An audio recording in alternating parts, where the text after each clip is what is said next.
All right, it is time for episode 150 of the Red Rain podcast. Here is your host, Walter Mitchell. And the big 150. All right. Hey, what a way to kick it off with Kyle Little Rock Ledbetter, our co-host and producer, and Marcos Labrada of AZ Underground, and of he's been on the Reboot Podcast with Blake Murphy. What I love about Marcos is that, first of all, he's an independent thinker. Really appreciate that in him because he wants to see things and know things for himself and be able to talk about them. He's really good at watching tape and discerning things. And he and I have been wondering for quite some time why the Cardinals don't employ a lot of motion in their offense. And recently on the bootleg football podcast that they just released about the Cardinals, which with Brett Coleman and EJ Snyder. If you haven't seen it yet, it's a great hour and change preview of it. It's so comprehensive. It's a must see. It's really fantastic. And by the way, we're going to have Brett on this week, but his schedule changed, so he's coming on August 1st. We'll talk about future podcasts and stuff, but I was really delighted we were able to get Marcos because this is a subject that Brett brought up. He said, I quote, I used to think that no motion for the Cardinals or little motion was a Kliff thing, but now I'm starting to think it was more of a Kyler thing. And before we're going to break that down and ask the questions and try to figure out why, and we're going to try to speculate whether that will actually change this year, because Brett just texted me last night. He said, I'm really curious to see what Petzing does with Kyler this year, now that he's had him a full year in the system. So, but to begin with, let's talk about why motion is the rage of the NFL right now and has been for a few years. Marcos, what's your thought on that?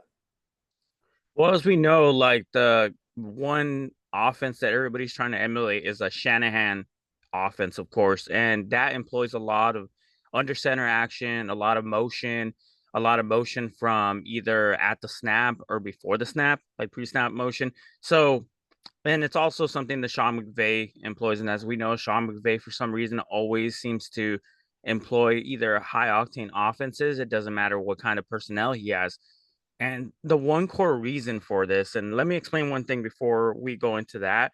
Quarterbacks that like a static picture do it because they're a pre-snap quarterback. So they're the type of quarterbacks that want to, see the defense for what it is. If something shifts, they want to be able to make the, change the play at that time and be able to do that. There's some quarterbacks that used to do that, but the problem is defenses have caught up to static offenses, and they're able to shift, or they're able to disguise. And even if quarterback knows what the picture looks like, they still are able to change it up on the fly. So someone like Sean McVay, for example, we're gonna watch an example of what he does. He does this to be able to get a quarterback basically to make yardage for the quarterback. So when you use motion, you almost always have like a 1 and a 2 and a 3 read. So your 1 read is always going to be your primary person. Is it going to be the motion guy? Maybe. Is it going to be a guy that's on the opposite side of where the motion guy? Maybe. But for the most part, he teaches his quarterbacks timing. Hey, this one's going to come open at this time. So once you hit your 3-step drop, boom, you got to release that one. Or if that one isn't open, then this one's gonna come open because the defense must have shifted to your motion and got this guy open. So it's all timing based, it's all rhythm based, it's all having to do with like trust when it comes to like quarterbacks succeeding in a motion based offense. And that's the reason why offenses like the Miami Dolphins that we know, who employ a ton of motion, rank as one of the top offenses in the league, if not the top offense. That's a great answer. Kyle, what's your thought? So I agree with what Marcos is talking about how there's such a timing and connection between quarterback and receiver. And that works to the advantage of offense because basically, if we're just like doing the fundamentals of football, like the offense is prepared, they have a plan in place, and it's ultimately up to the defense to react to what the offense is doing. Now, good defenses can kind of read based on patterns and things like that, but a lot of football is offense has a plan, defense's job is to react to what that offense is doing. And so if the offense can incorporate motion and timing routes into what they're doing, advantage offense. You've seen more offenses practice it so that they can get that rhythm. And then, I think it started with Brady and Gronk, where it was kind of like people realized a connection between a quarterback and a tight end can make an offense unguardable, essentially, because Gronk can be covered, and him and Brady have that connection where they can still throw into coverage and still make completions. And a lot of teams have tried to replicate that formula as the years have gone along. The other things that I'll add is really just more like basic football minutia stuff, which is basically two things. One is reading defenses. When you incorporate motion pre-snap, you can read what the defense is doing. If cornerback follows receiver across the field, it's likely man coverage. If they pass off when you go into motion, likely a zone defense. Just reading defenses can help with zone. And then secondarily is creating mismatches. If you're moving players across the field, you can create mismatches among a linebacker on a tight end or a safety on a receiver. You can create mismatches that work to the advantage of the receiver, like what we talked about earlier. So for the teams that master and practice motion into their offense, I think the Niners use pre-snap motion over 50% of the time in what they do. For the teams that practice it over and over again, it's just an added advantage for offenses because so much of defense is reacting to what you're doing on the offensive side of the ball. Yeah, you nailed that, because that's really one of the best ways to kind of get an extra, read on what kind of coverage the defense is in. So if you send a guy in motion and they trail him, you think, man, now a lot of teams have since become sophisticated and they'll stay with man to the motion side and zone the backside and do some, some shifting around a little bit to disguise some of their coverages anyway. But that's a really great thing to know for the quarterback to know is when you send the guy in motion, what are they doing with it? And what can you do, opposite what they're doing? Because it can create such an advantage. Now, the other two main reasons why you want to run motion often is, you want to shift leverage. Now, because with a motion man, now you're not going to be able to, press him. So, and when you motion him over, suddenly now whoever's picking him up is going to give up leverage to one side or the other. And so you can manipulate leverage that way. Also, you're going to manipulate the numbers, because if you overload one side and they don't shift, now you have a numbers advantage, which is what the Cardinals try to do out of their 12 and 13 personnel. What's the short side of the field? What's numbers wise? What's the strong side of the field number wise? I saw a clinic with Chip Kelly, and his whole offense is predicated on numbers, outnumbering and outmaneuvering and out leveraging, the opponent, whatever the defense is doing. It's just simple math when it comes right down to it. And also Brett and EJ brought up a great point, and they talked about protecting receivers. With motion, you're protecting the receivers more because you're not exposing them to press. Press can take a physical toll on a receiver, especially over the course of 17 games. So freeing up a receiver with motion and giving him that free release off the line of scrimmage or less impeded release is a way of protecting. Also, running him into stacks and bunches where you can actually protect him, be the guy behind the stack, behind the bunch. And I was just watching some of the Dolphins stuff, Marcos. It's great how you brought them up because, of course, Mike McDaniel came from the Shanahan system, where, of motion. And there's this one play they run that's virtually unstoppable. They take Tyreek Hill and line him up wide, but offset. So he's free to motion, right? So then they run him towards the center, have him stop, and then sprint back out to the side in which he came. So, and what happens now on a quick fade, all right? So with his speed. So what happens there is it's like a pick and roll in basketball. Because once he runs the motion towards the center, if his man's chasing him, all right, then you've got, with Tyreek Hill's speed, if they stay in man, there's no way anyone can stick with him on a quick fade for just trying to chase him. There's no way. And the quick fade is too far away from the safety to try to affect that either. Now, what teams will do though too is when he motions, they switch him into the inside guy, and the outside guy switches down to the slot. But now, if you run him back on, to run a quick fade, who's going to pick? Are they going to make a double switch? Are they going to switch it back? And that can create the kind of confusion that leaves guys wide open. So it's so simple as that to create an advantage with one of your best players, if not your best receiver, that basically is almost impossible to defend unless you send a safety down into that area. But you'd be loath to do that because initially you think he's going to motion across the whole field.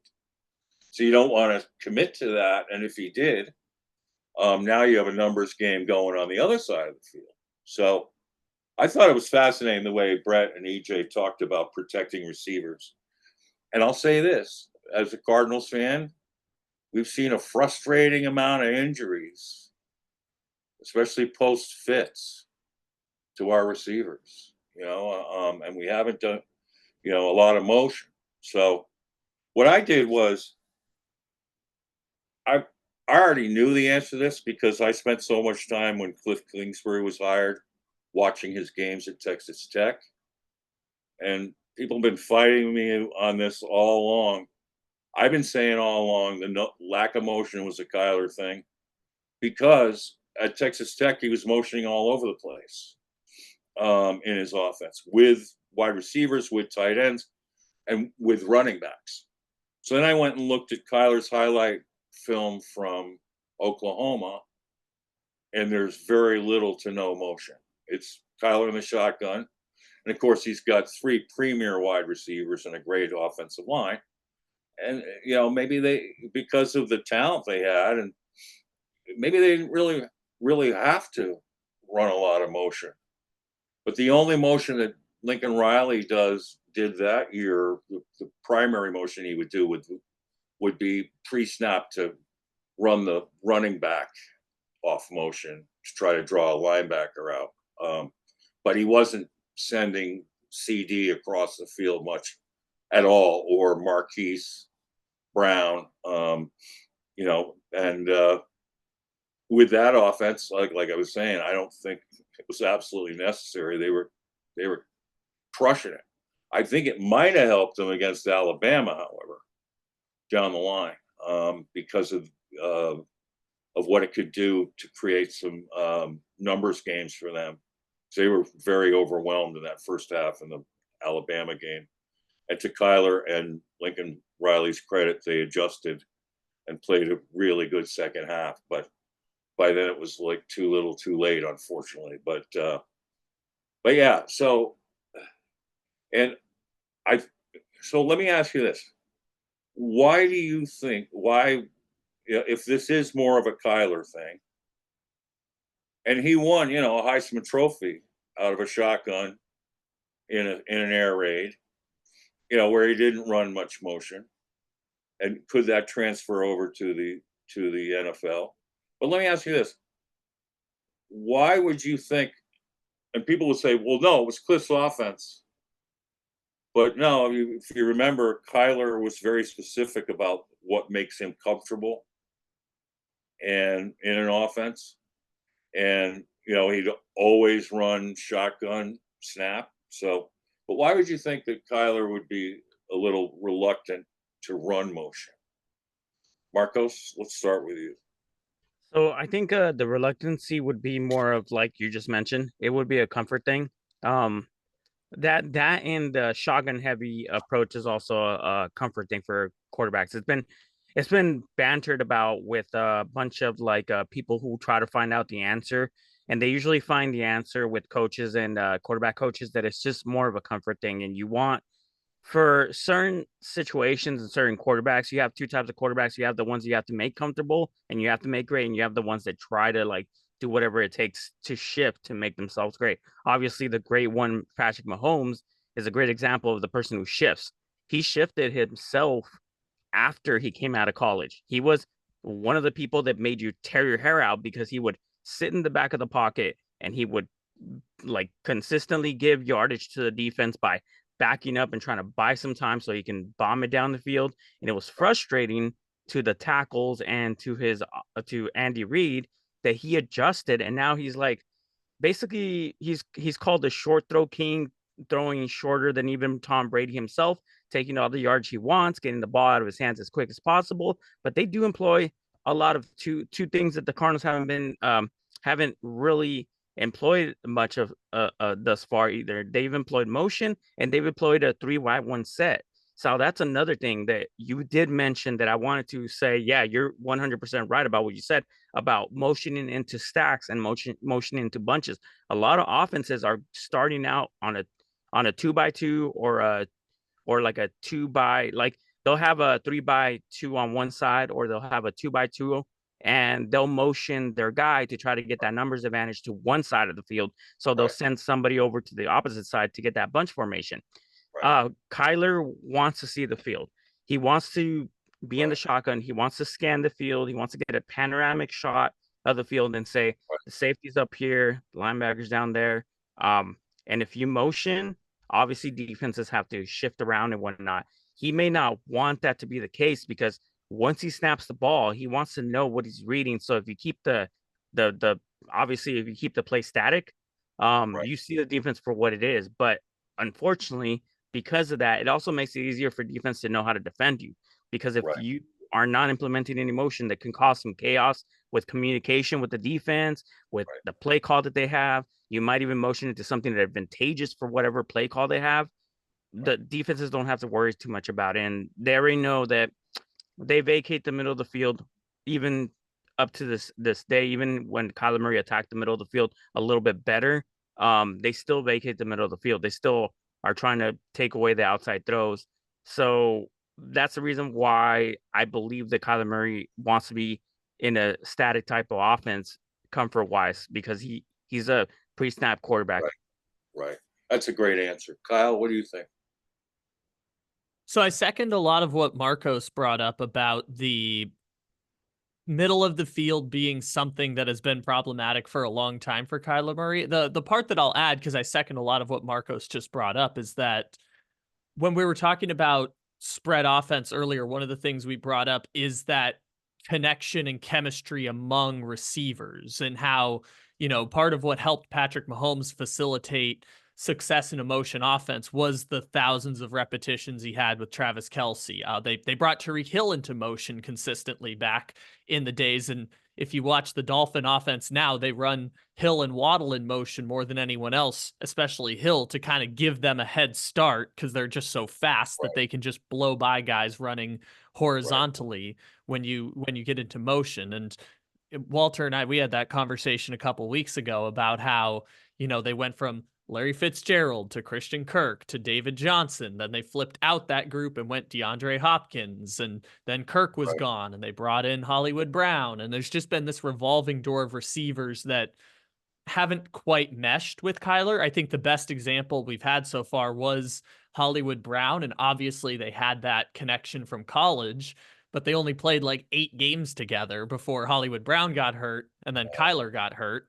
And Right. that was the end of that experiment. So, Right. I think chemistry among receivers is also playing a factor here more than it is Kyler's reluctance itself and those issues over the middle and a lot of the points that Marcos underlined. But given the caliber of quarterback they have, I don't see much of a reason why the Cardinals should be dead last in motion offense or running motion 30% of the time, given some of the receivers they have. I mean, Greg Dortch should be moved around in motion all the time. They should start experimenting with Marvin Harrison Jr. in motion right now when training camp opens up so that when the season rolls around, they can move him from that hybrid position. And, I could understand not wanting to put DeAndre Hopkins in motion all the time. What made DeAndre Hopkins great was that singular one-on-one matchup on the outside and things like that. But they should definitely start incorporating some of that motion offense now to start building chemistry with receivers that Kyler has either been with for now 3 years when you talk about guys like Greg Dortch or even Trey McBride, and with Marvin Harrison Jr., who's expected to be a Cardinal for the next 8 to 10 years. That's someone that they should start working to incorporate motion offense into at the beginning of that run as well. Right. Yeah, great point. And I know it infuriated Cardinals fans to see D-Hop lined up left wide all the time and not motion him. And again, the blame was thrown on Kliff, but I have a very close contact who knows what's going on and has seen it. That was by design by Kyler and by D-Hop. That's what they wanted. They felt they could win all the time on that backside. And again, it was a comfort thing. Also, you had a case where D-Hop wasn't practicing all the time. It just kept the stat, like Marcos was talking about, just the status. And I just wonder, if it's like the chess player in Kyler. In chess, the rook doesn't go motioning left to right before you move. To see the whole board. I think Marcos made a great point about that. To be able to see the whole board before it happens and to be able to pick his spot on the field is one thing. And can be at times really, really good at that, obviously. And he's had a lot of success being able to throw without motions from the shotgun. But the middle of the field has been a bit of an issue. And now that you've got play action built in so well for it, that part of the Cardinals offense has to open up, because now you have 2 and 3 tight ends who could dominate the middle of the field off of play action. And speaking of motion, imagining motioning Tip Ryman for running purposes and for pass protection, like motioning him into Nick Bosa. I mean, that's basically like motioning a fullback, essentially. I Right. mean, which some teams do incorporate that. I mean, even the Shanahan offenses in San Francisco and Miami. I mean, Alec Ingold is a part of the offense for the Miami Dolphins. Teams totally incorporate fullbacks that way. I mean, Ryman could be our juice chick, our version. And in so many different ways, as an H-back, even as a fullback at times. I mean, so they have the horses, to create all sorts of numbers issues and mismatches and leverage advantages with the personnel they have, not only at wide receiver, but almost especially with what they have at tight end now. So, but And I think the first year with Kyler and Hopkins was a bit of a misleading situation for them because, they were getting a lot of, how many catches did Hopkins have just basically lining up left? But there was an exorbitant amount of targets going into that too, and it was at the expense of not giving Fitz and others as many targets as they probably deserved. And I think with this offense now that you have Marvin Harrison Jr., there are a lot of mouths to feed.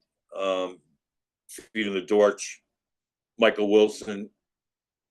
That's why it's fascinating to me. And I think Brett Coleman is so fascinated with this too. When you add a Marvin Harrison Jr. to a run-heavy offense, what's that going to look like? And how many targets is that going to take away from other receivers?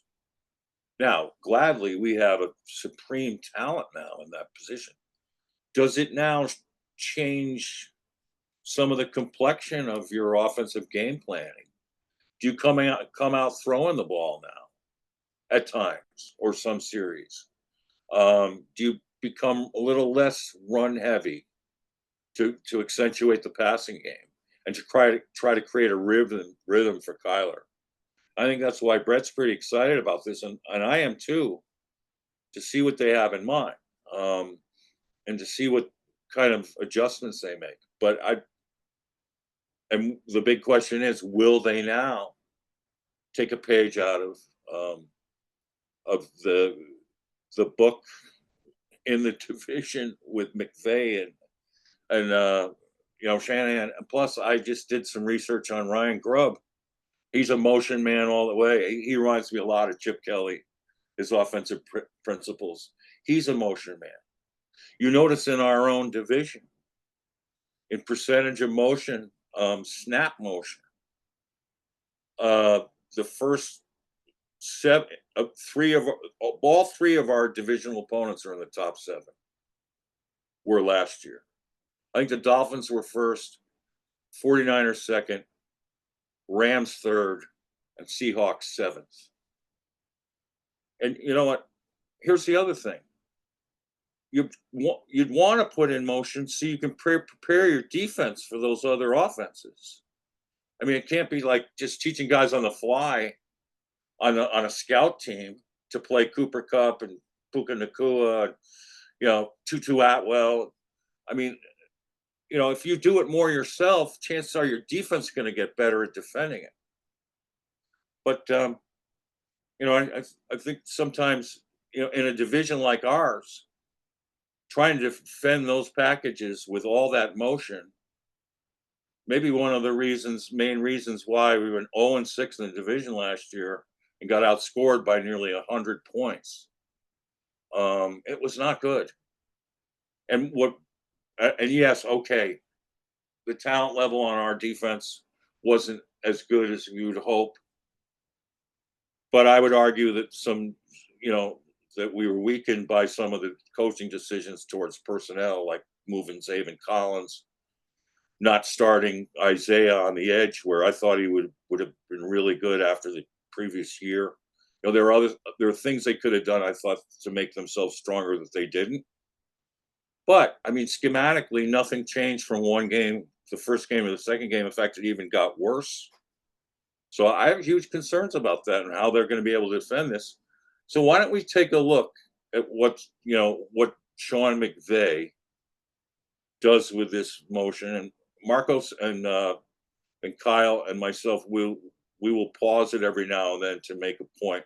But we have a video here that Kyle's going to preview, and we'll start watching a little bit of, and so it gives us a feel of what we're up against as a defense in defending this kind of motion, and how, I want you to imagine the Cardinals running this with Kyler at quarterback and with our array of receivers and running backs.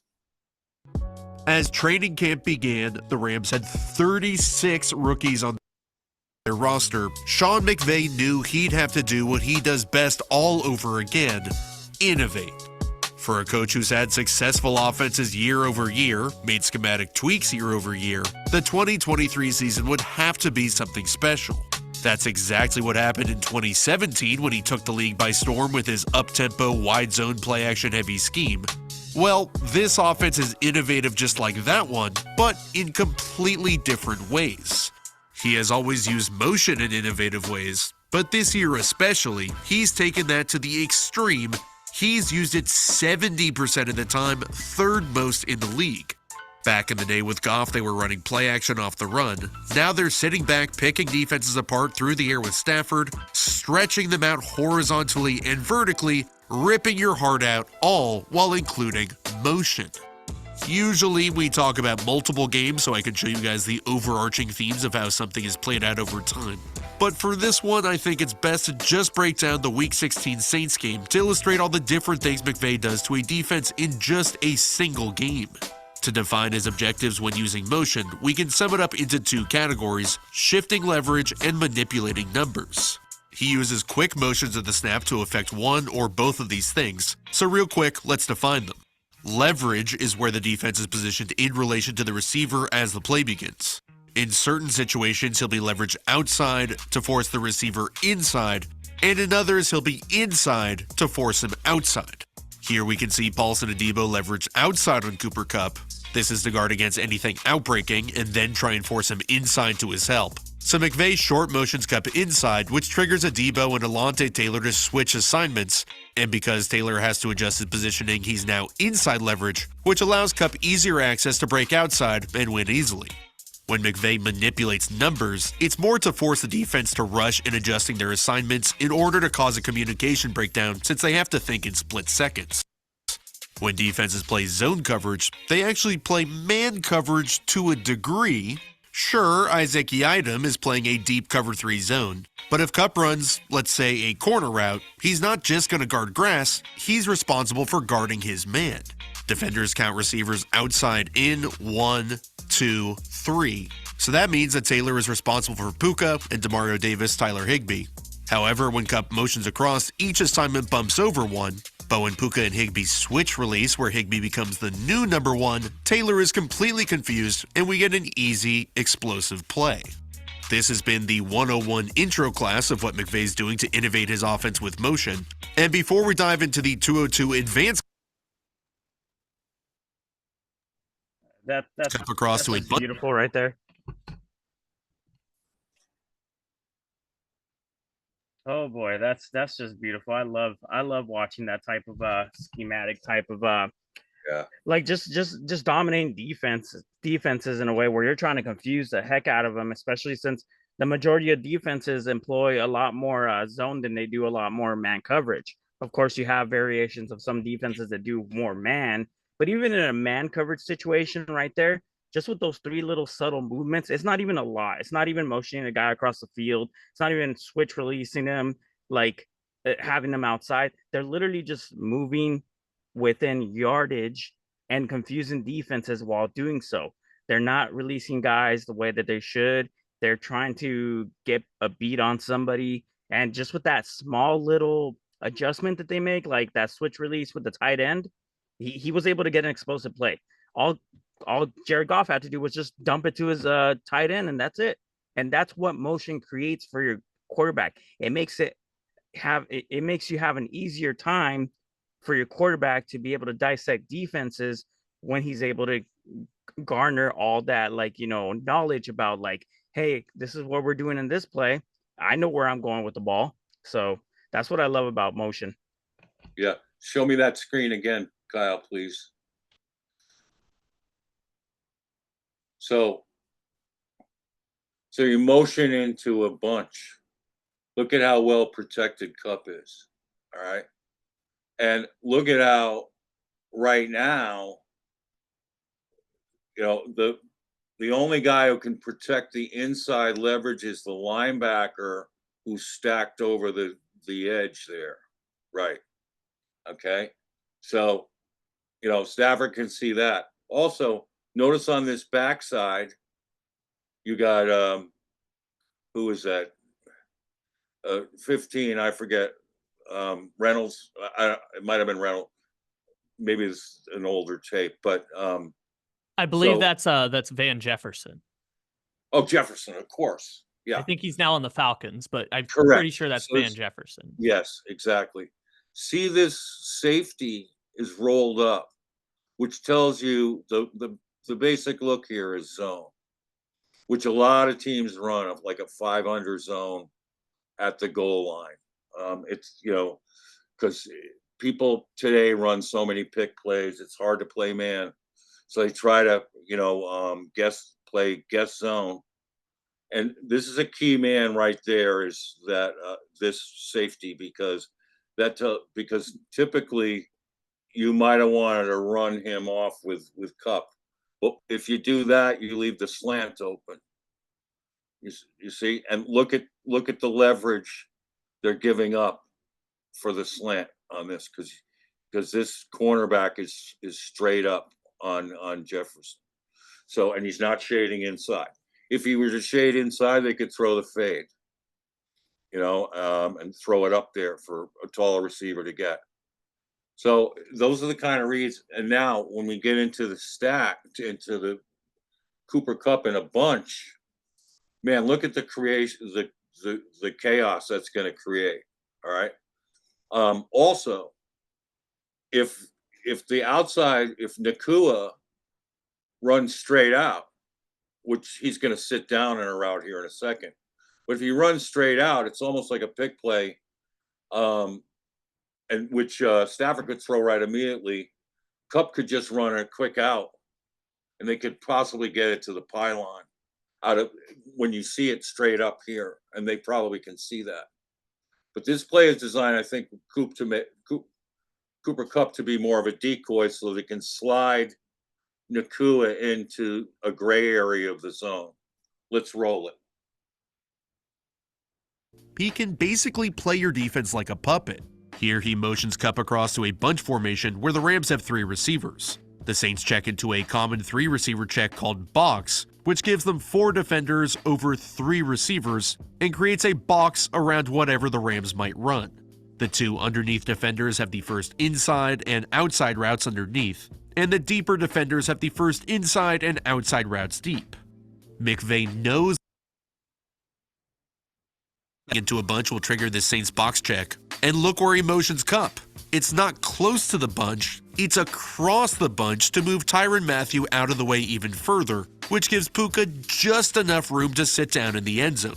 He runs directly at the deep and outside defender to keep him back and on his heels so only Pete Werner can make a play. But he's shielded off by Davis Allen, and him slipping doesn't hurt either. Every single part of this play is meticulously designed. McVay's motion can also create tells for the quarterback to better understand the coverage before the snap, and can also create quick and easy space in the defense. The Saints are trying to show a 1-high coverage pre-snap, but when Puka motions across, Tyrann Mathieu rolls into a 2-high shell, and because Puka gets a running start, he's able to stress the defense. Pause. Yes, perfect. Okay. Look at what they're gaining by this motion. Notice he wasn't chased. So again, it looks like they're in an umbrella kind of 2-deep zone with 4 men under, or it might be a combination man zone too on this side. But notice how right now what they just created is 3-on-2. Simple math. I mean, if I'm this safety and I see that, I want to come down here immediately.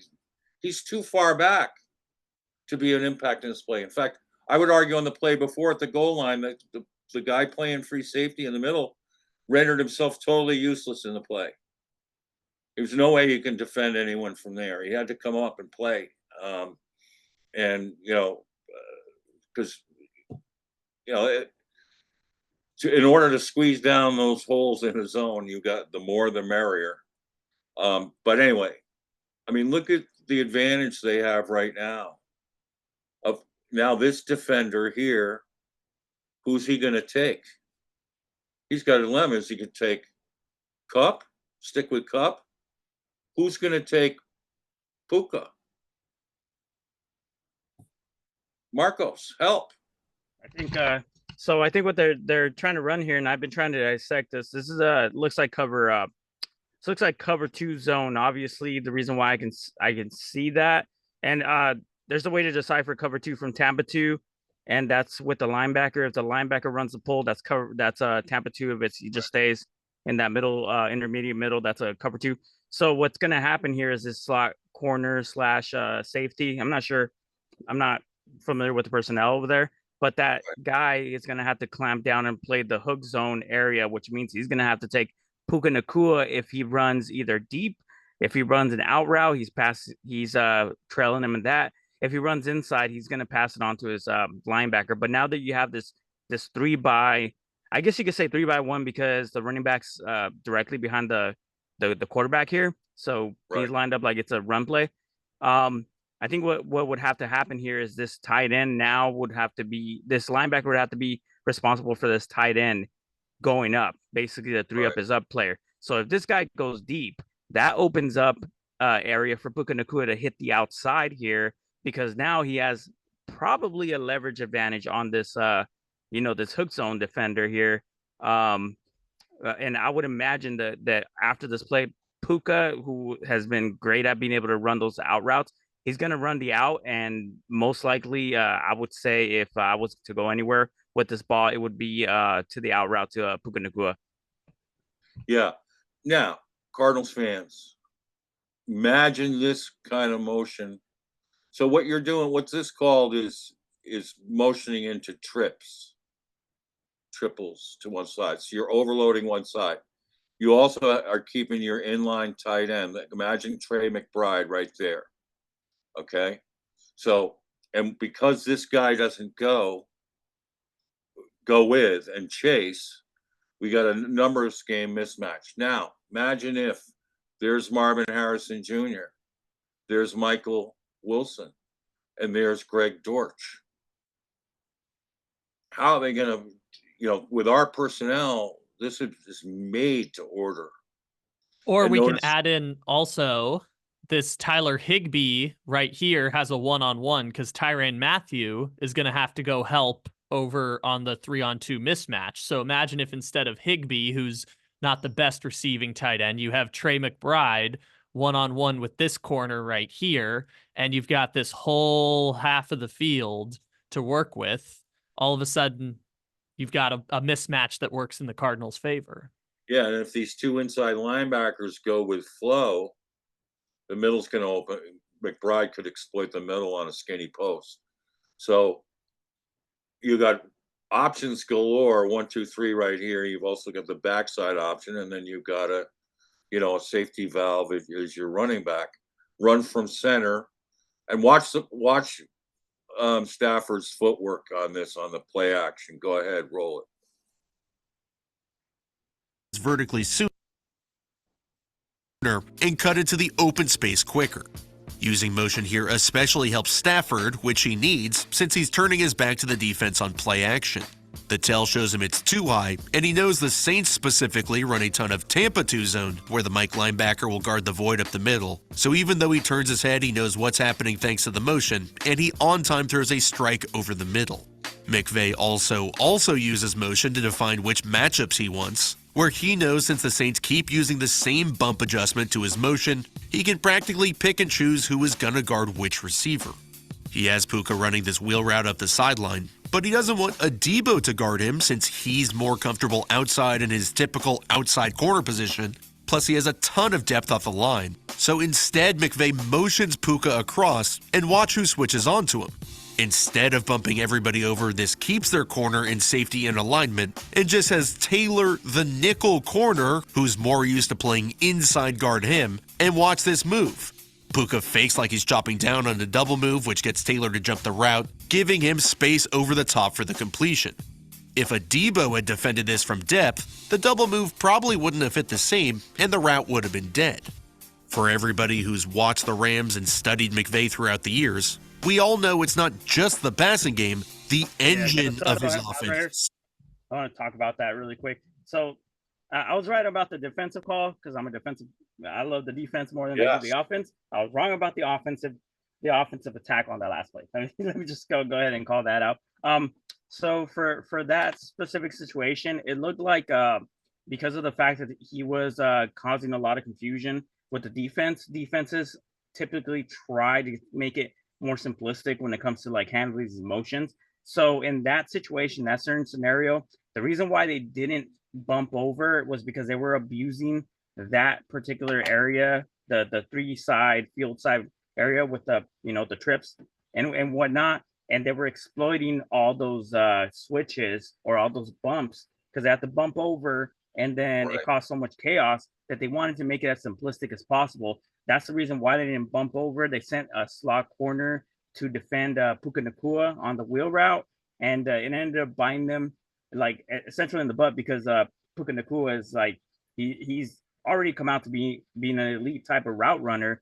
So in doing that, like even if there's adjustments by defenses to try to simplify the motion so that they can hopefully have a better hand grasp of defending it, even that can lead to problems. So motion causes problems on both facets, on disrupting defenses and what they have planned, showing the cards, and obviously when it comes to their adjustments, it still screws with them.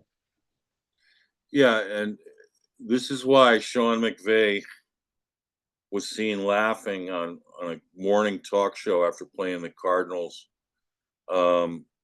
saying how easy it was to get open. Look at the way then the Saints have usually have a pretty good defense. I mean, they've got some really good players right there. But notice how nobody ends up covering anyone. I mean, that's something to laugh at. I mean, and notice too, we're still talking about the play where they had the motion into the trips, and the outside guy had leverage enough to win on the out cut. But what they were really trying to do is run a skinny post over towards that Tampa 2 linebacker, who didn't make a play on that at all. The vacated zone area between the perimeter and the middle and underneath the safety was wide open for Puka, and it was an easy pitch, and so easy a pitch and catch that if you notice on the play, I don't know if you noticed this, but Stafford didn't even try to sell the handoff. He was licking his chops before he knew right away, we've got exactly what we want. I know exactly where I'm going with this, and I don't think they can defend it. And so he just, made a token gesture on a handoff to get his feet set so that he could plant and drive the ball up the seams to that spot. And boy, is that effective. So how would you defend it? Now, if we're the Saints right now and we're coaching their defense. Now, this is a similar scenario that they created now to the right side, where they're running Puka into a bunch, right? So how would you defend it? What would you do?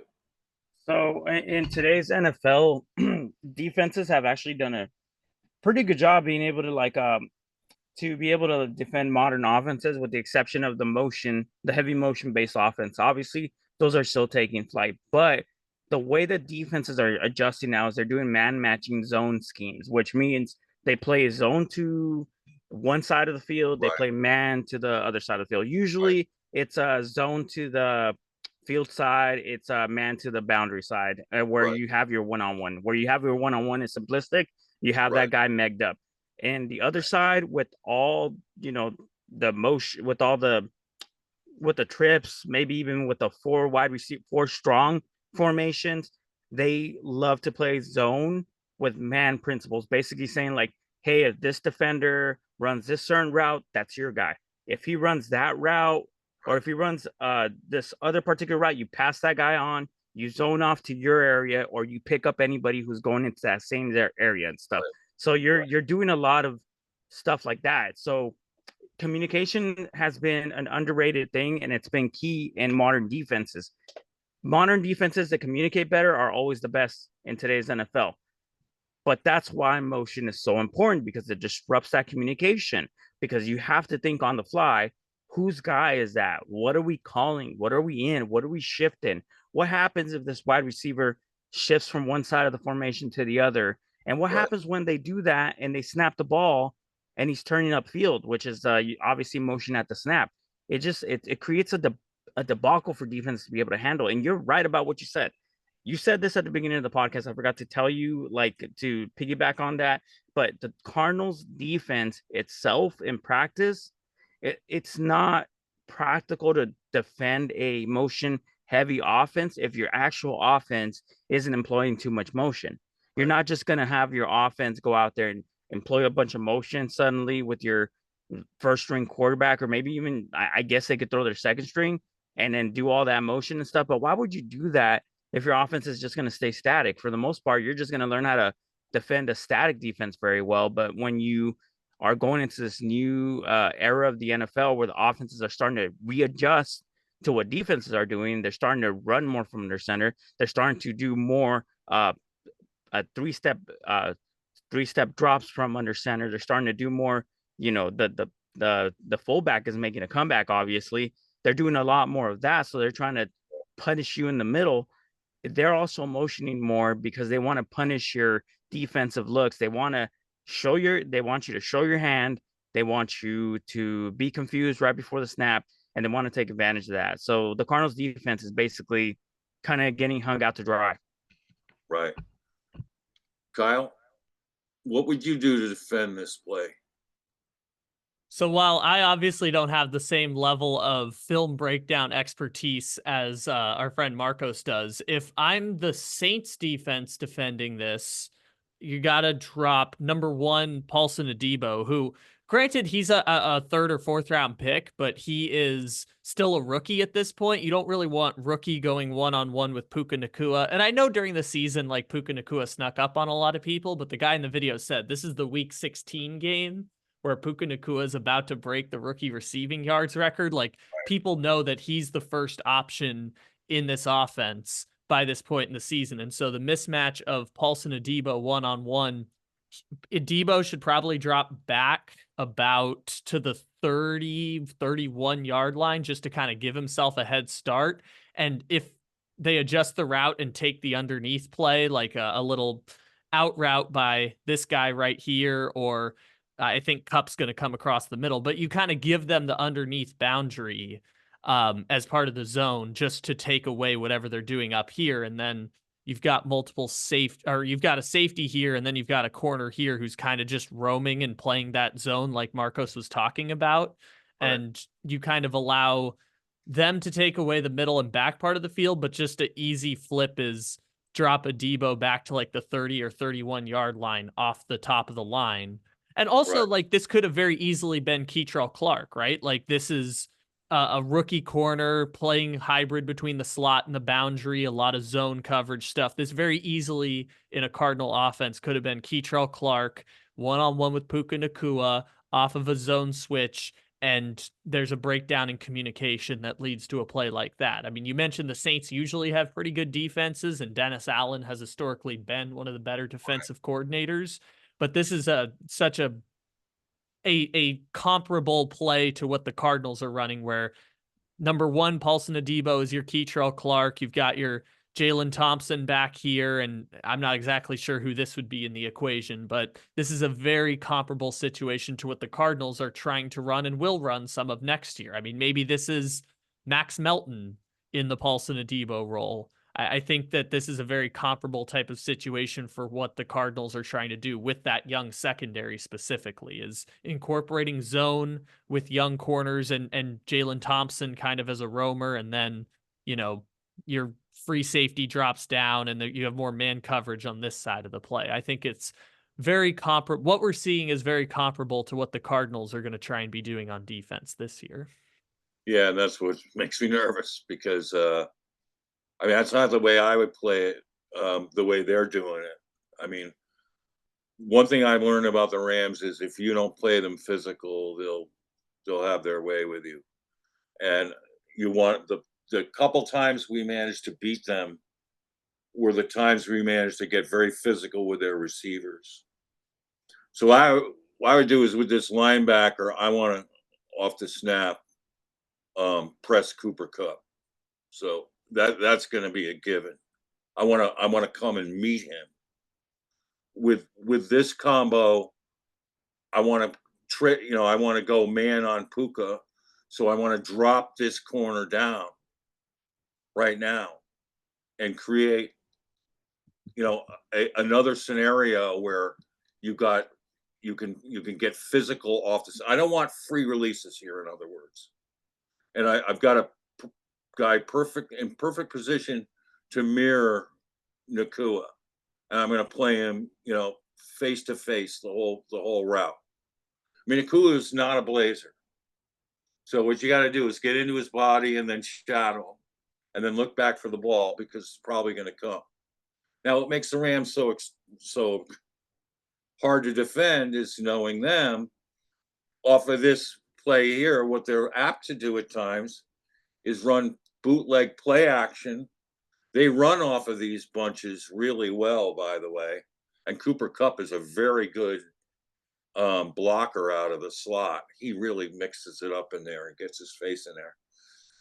And you could almost look at him, maybe if this were a running play, where they would run Kyren on here and Stafford would bootleg around and run Higbee out on an out route, which looks made to order.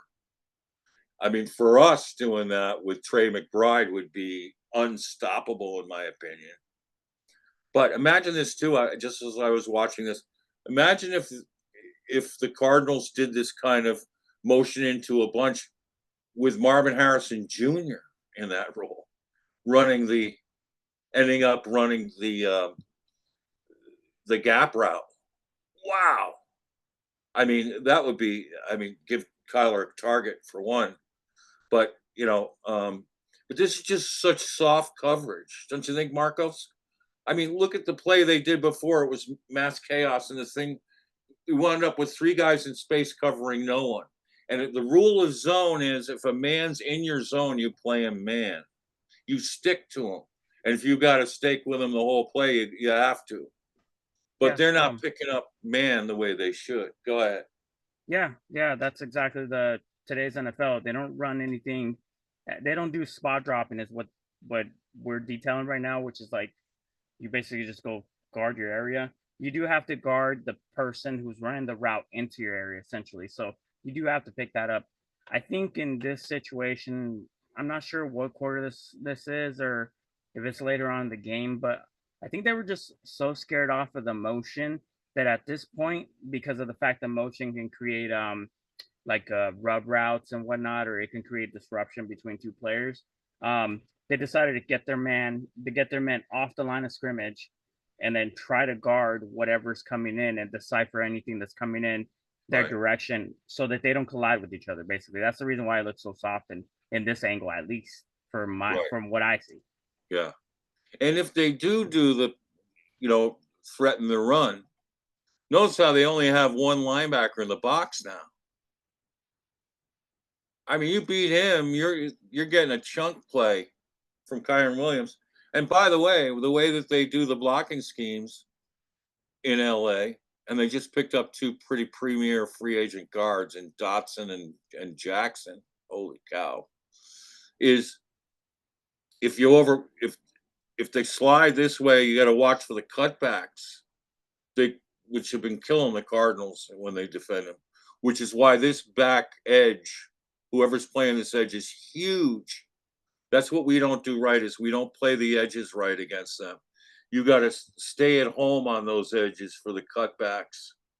It's so important, and you got to meet the jet sweep motion guys too. The edges are so critical in beating them. The guy who put a clinic on this was Brian Flores, who I watched his Dolphins. Van Finkel, my guy, had a field day defending the edges. So did both of it. The guy he had on the other side. He played it just right, and he got in their grills, and he played it physical. But, you notice this. Here's the other thing. When you run Kyren on a B gap, you're going to draw the inside linebacker up. Now look at the middle. Who's covering that? And if this guy drifts towards the trips, you got it even more. So, I mean, from a schematic standpoint, what they've created for themselves, just from this motion, from going from 2x2, motioning into a stack trip, and now with your single running back, leaving your tight end in line on the backside, so all sorts of running options and play action options are still intact. I mean, I think for Cardinal personnel, if this is James Conner or Trey Benson, and with our offensive line, the wide zone schemes and the play options, boy, this could be a feeding frenzy for our offense and what we have as personnel. So, real quickly, yeah. while we have the this photo up here, I have a little bit of a nerdy football question for Marcos. So Walter talked about bringing down and pressuring on Cooper Kupp potentially as an adjustment for this defense. But I was curious, Marcos, since the Saints are showing what they're kind of showing a blitz because they have 1, 2, 3, 4, 5 guys looking to rush, and then this corner is probably watching for the running back or maybe Higbee, but is at least up on the line. Obviously, we don't have game scenario here, so I don't know like down or distance or anything like that. But how do you feel about going into a possible blitz when you see motion like this and you have these guys already down here like that? It scares the crap out of me when I see that. And this is something that like Walter Mitchell can tell you himself. With Vance Joseph and the amount of times that he blitzed into situations where he left us hanging out to dry. This right here gives me like anxiety just watching because of the fact that seeing well, like you mentioned, 6 people at the line of scrimmage. Obviously, not everybody's going to blitz. They're just going to show it. Or then if they send it, they send it. But it leaves the backside, the coverage out to dry because you have less bodies to be able to defend now, whatever pass concept you have. And with the ability, which once again, motion does disrupt blitzes quite a bit. And it gets defenses to back off of blitzes because when you motion and you already have a hard time deciphering what they're running, dropping 7 in coverage, when you have to drop less than that and you motion and you have less bodies to pick up, wide receivers or figure out what you're going to adjust to and whatnot, it makes it so that like now you have a harder time trying to just defend the pass because now you're like, oh, we couldn't even stop this with 7 in coverage. Now we have less people in coverage, and this guy, all he has to do is just turn around after fake handing the ball, and he knows where he's going with the ball, and that's it. There's less bodies to tackle him because the football now traveled further than your defenders have, which your defenders are trying to go after the quarterback, but the quarterback can get rid of the ball faster than the pressure can get there. So it's something else. It's another tool to get defenses to stop blitzing, stop pressuring so much. Which, by the way, Jalen Hurts in the Eagles, we all know the downfall they had. He was the most blitz quarterback last year. He had a hard time handling the blitz, and they were one of the most static and shotgun-heavy offenses out there. They ran shotgun more than anybody did. Shocker that they did more than the Cardinals did. And they were also a very static offense. They were getting blitzed like crazy, and they were having a hard time, handling it. Yeah, I want to piggyback on that. And that was a great point. I'm glad you brought up the Dolphins, man. You're clutch today, babe. Man, whatever that Red Bull is you're drinking, that's working. I mean, you brought the Dolphins at the top end. At the back end, man, check this out. So Arizona was 30th, right? Guess who was 31st?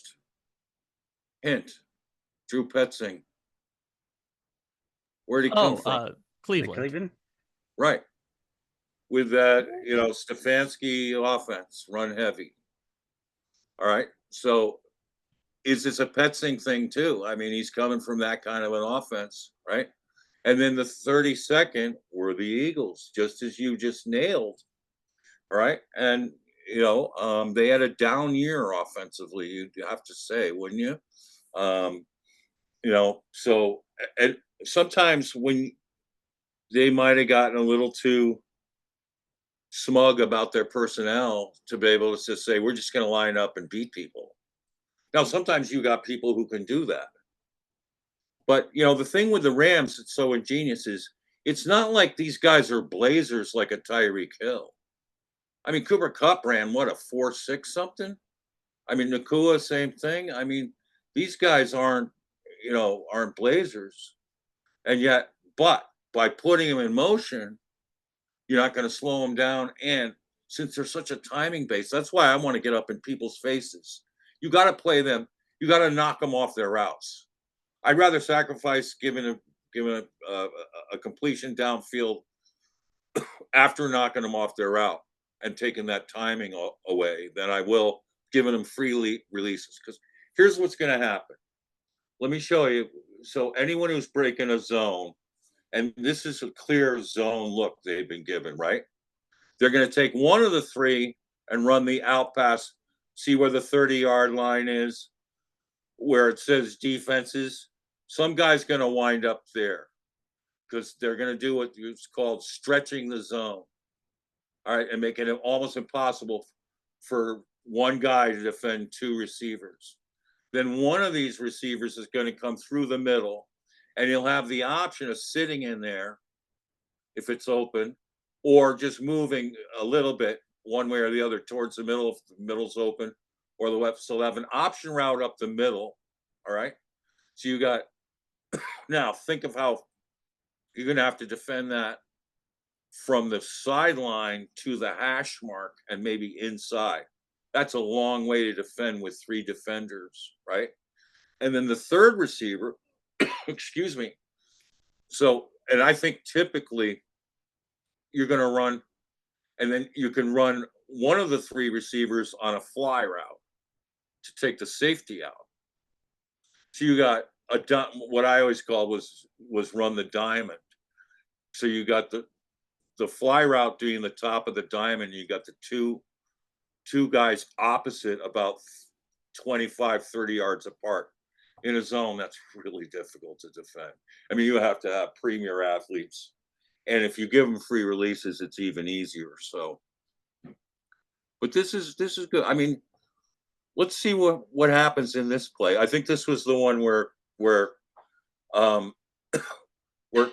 Nakua was able to blow by the corner for a fade up the sideline, like a wheel route. Mm-hmm. Yep. Go ahead. Route would have been dead. For everybody who's watched the Rams and studied McVay throughout the years, we all know it's not just the passing game. The Rams and studied McVay throughout the years, we all know it's not just the passing game. The engine of his offense starts with the running game. This year is his best yet at using motion to manipulate numbers to create. Yep. Look at the cutback. This is classic. They do their own version of the wide zone scheme. This is classic wide zone here. Better blocking angles for his offensive line. It's no. There's the cutback. Yep. That's why it's important to have the running backs that can have cutback ability in a wide zone scheme, because the cutback is also a gap that they have to read. Right. And it's what's interesting is when you've seen the Rams and Niners play, the Rams have been more competitive with the Niners than anyone else in the division. And one of the reasons why is their offenses are, predicated on motion and play action, and off the patented off tackle play, which is the first thing you have to defend against Sean McVay. If you can't stop that, you probably can't stop anything. That's the main thing to stop. You got to squeeze that one down and take that away. And then, the play action offense options of all this motion is tantalizing. But no one knows how to defend it better, because both McVay and Shanahan have seen guys like Flores and what they would do, and they know when they're being defended or not. And they know how people are trying to defend it. Which I don't know. I don't know if we'll have the time to get to the full Shanahan video today, but one of the things that's been interesting the last few years is that as personnel changes Right. for him, you see the zone running schemes start to adapt and change as Right. well, right? Like when it's Raheem Mostert, they're running something different than when it's Christian McCaffrey who's in there. But then when Mostert goes to Miami, Miami starts running the bread and butter zone running plays that worked with McDaniel as offensive coordinator in San Francisco. Right. And Mostert's the oldest player in the league to score 15 touchdowns in a season because of all those goal line zone running plays, right? Right. So adjusting to personnel is a big thing that, I don't think Sean McVay gets enough credit for when they completely pivoted from what they were running with Todd Gurley and Jared Goff to now we're going to be a predominantly pass attack because we don't have the running game or the offensive line personnel. We're going to use more screens. We're going to use pass like the run with Cooper Kupp the year that they won the Super Bowl.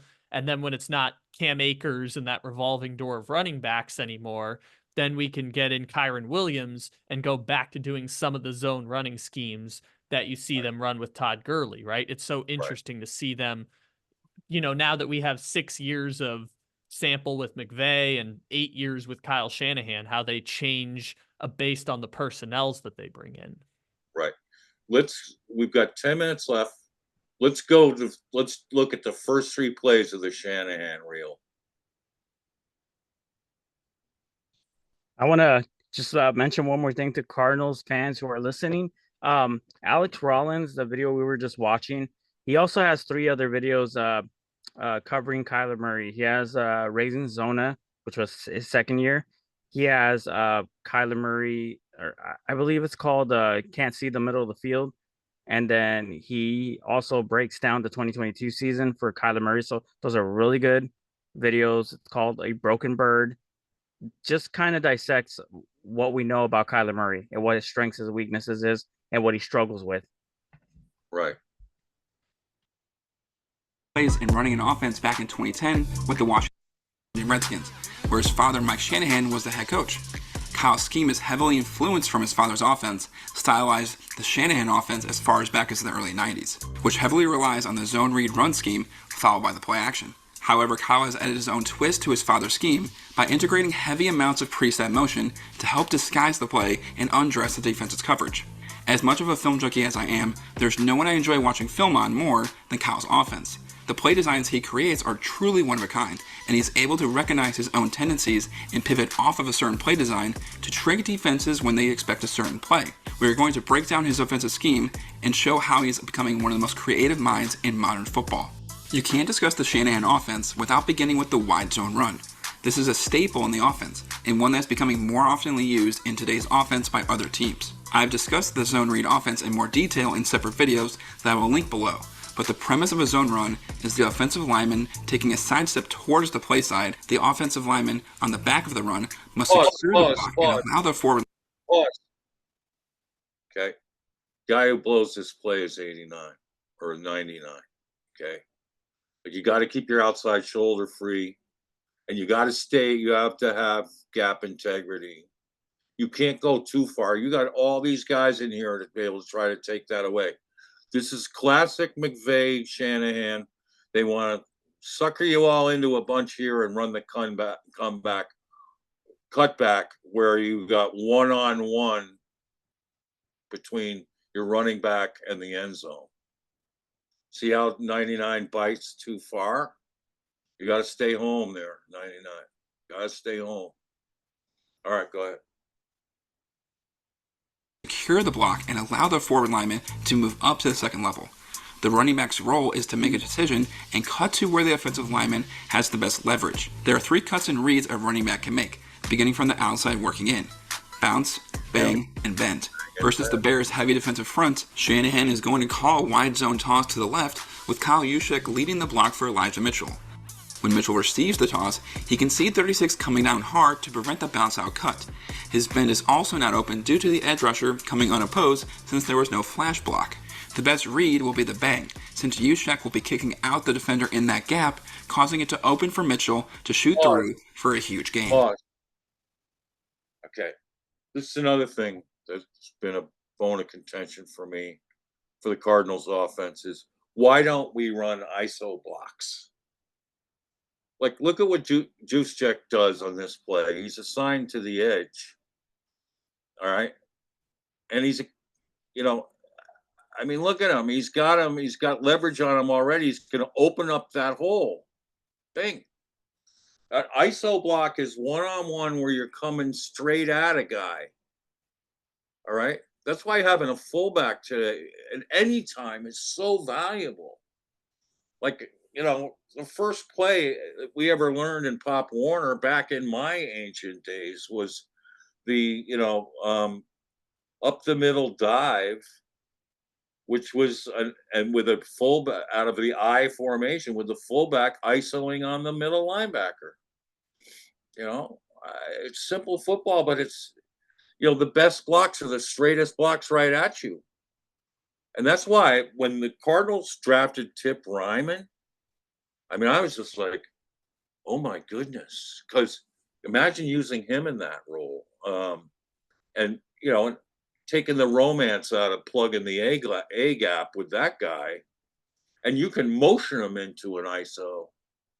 That's the thing too, is you can motion these guys into blocks like they should be able to do. This one is run heavy in the beginning. We can stop now. And next time we have Marcos, we'll go into the Niners passing game, which heavily features putting George Kittle in motion and others. Debo, they run a ton of bunches and stacks. They really do a great job of creating mismatch problems and creating just simple assignment issues of because of the motions. And then like McVay did running into the bunch with Puka and creating those, who's got who, those confusion scenarios. But all right. So the question to the panel, as we're going to conclude this, is, are we going to see a revive? What are we going to see from Petzing's offense this year? Are we going to see a motion component? Or are they just going to say, you know what, last 4 games we were, first in the league in yards per game. Let's just do what we do. Kyler's comfortable doing what he's doing. What do you think, Marcos? I think it's going to be more of the same. Actually, I think they're going to try to build off of what they did. I don't agree with it. But just like you mentioned, because of that little, stretch where they had the offense was clicking and stuff, and it's not for what people think.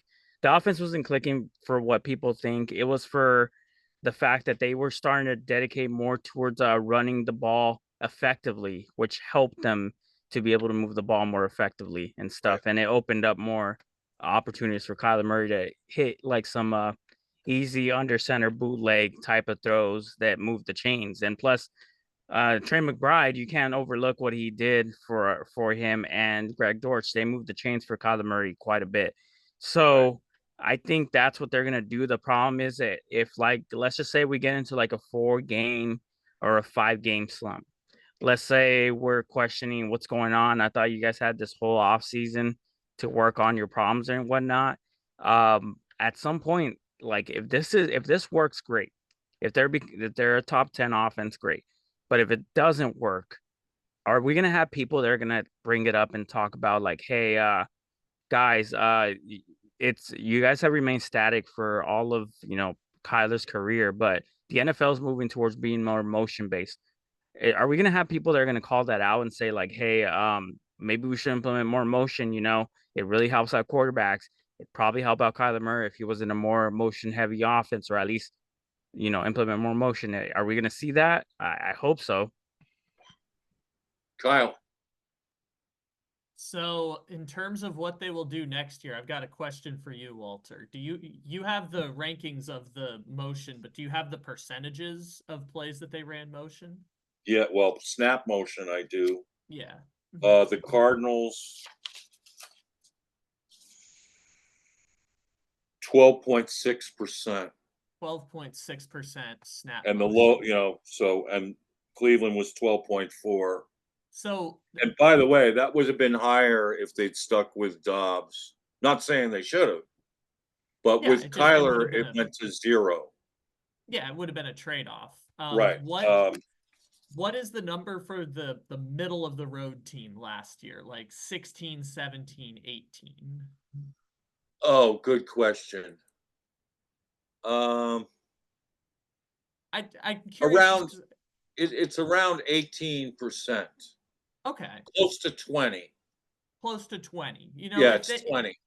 If they get around that number, I mean, so, say on average, there's an average of, say, 80 offensive plays in an Right. NFL game. We're talking about a difference of 4 to 5 plays. And so maybe in some like third down scenarios, I think it might be, go to your bread and butter, go to what Kyler does best, especially if we're talking about third and medium and things like that. But maybe on some second and mediums, maybe on first down, you execute a run play that doesn't go Right. the way you hoped it would. Maybe that's Right. the time to start incorporating some of those plays. Because the differences we're talking about from being middle of the road in terms of snap motion to bottom of the league is, average 4, maybe 5 plays per game. So I think Maybe, there's but scenarios where they can start incorporating it better. right. That's a great question because I'm just talking snap motion, but motions in general. Okay. Like the 49ers and Dolphins were over 75%. So like you can count on in 3 out of every 4 plays from them, you're going to get motion. Mm-hmm. Now, snap motion is where the motion's continuing at the snap. And here's the other concern about me with Kyler is how snaps have been a bit of an issue throughout his career in the NFL in trying to make adjustments. Now, I thought his snaps under center went very smoothly, and I think he's got a good command of that with Hajalte Froholt, who I thought played really well and is a really upcoming player for us. So, but so it's a huge difference. It trails off significantly. I mean, there are a lot of teams well under 50%, and the Cardinals are under that. So, where they use motion at all, any kind of motion. According to ESPN stats and info from last season, the Cardinals were 29th in the league in total pre-snap motion at 35.7%. The only teams below them are the Eagles, the Saints, and basically a tie. It's like a 1/10 of a percentage point difference is the New York Jets. Right. So that's basically 1 out of every 3 plays is they're employing some kind of motion. I'm hoping that that'll change. What concerns me is, in Cleveland and in here, since this is a Stefanski model offense, run heavy, is how inefficient the passers are in those offenses.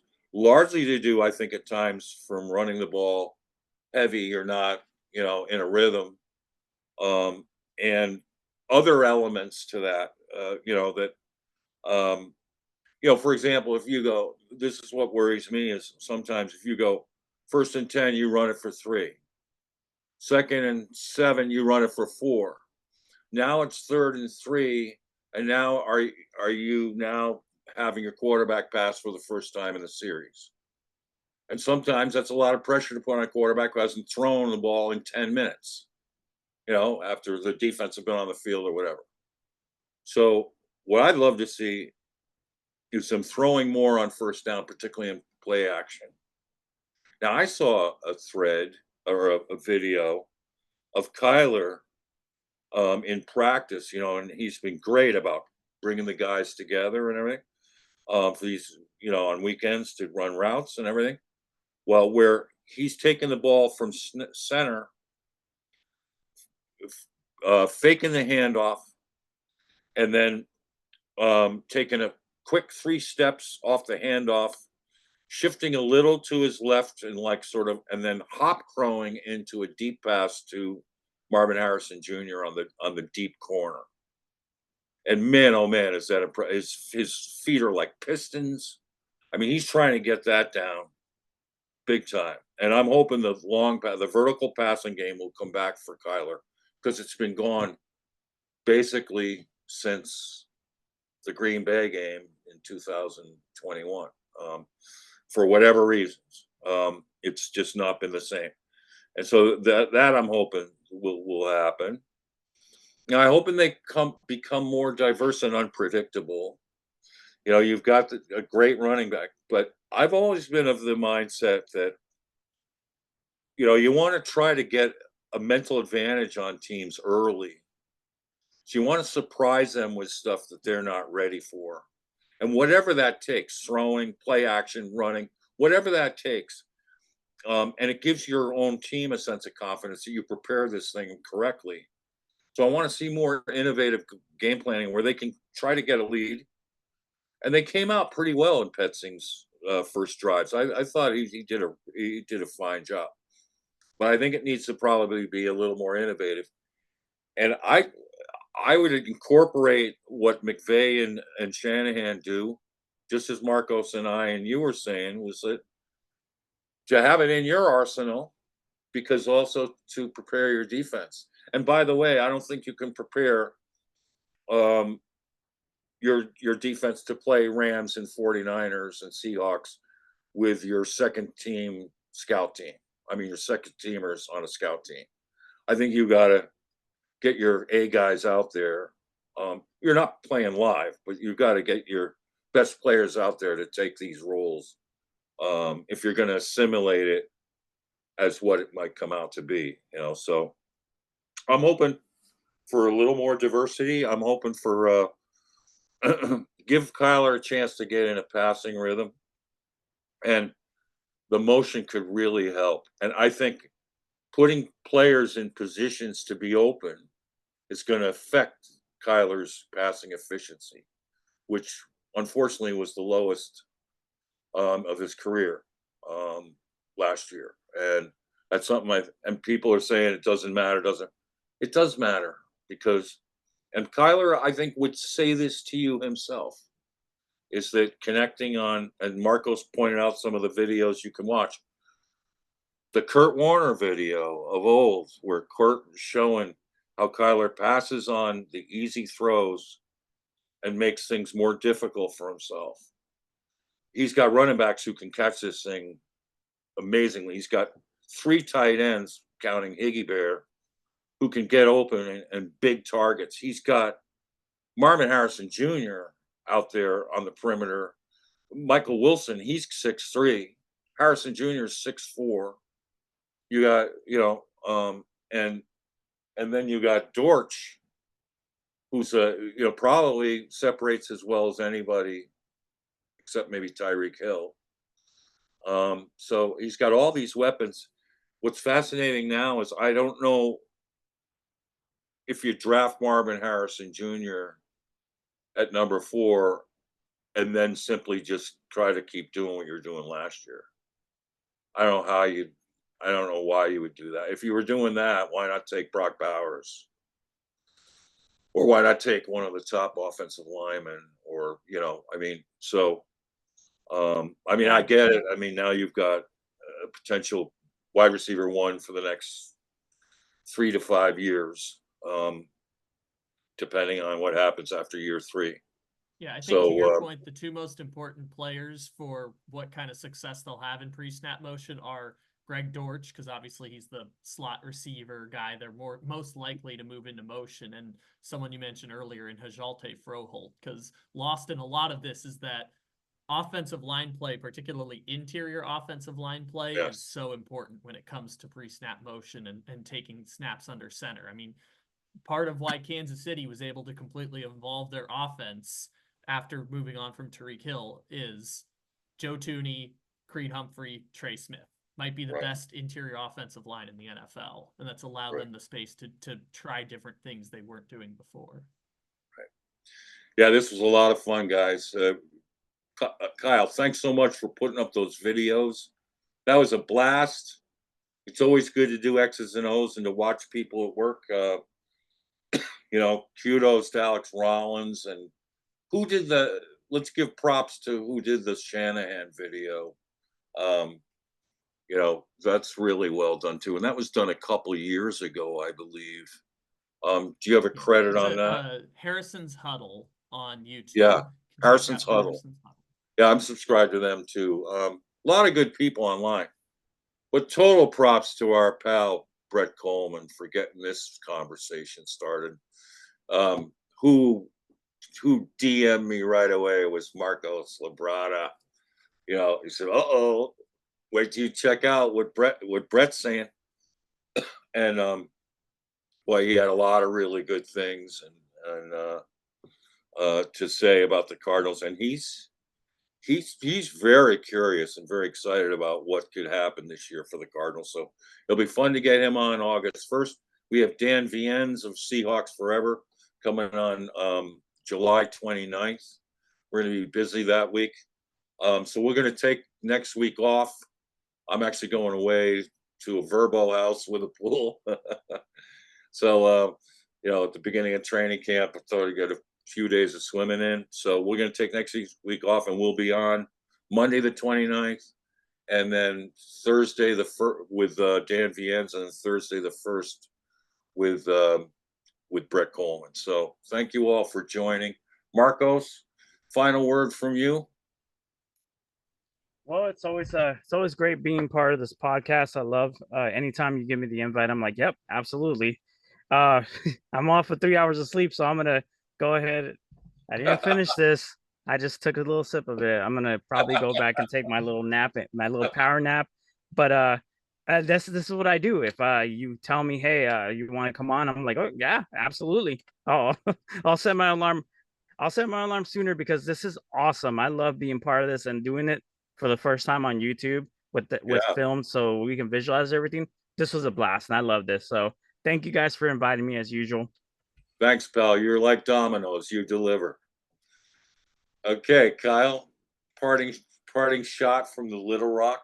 Yeah, I had fun doing film breakdown with Marcos, and maybe as we get closer to the season and we have some preseason tape to work through, we can have Marcos break down some Cardinals tape once these preseason games get going.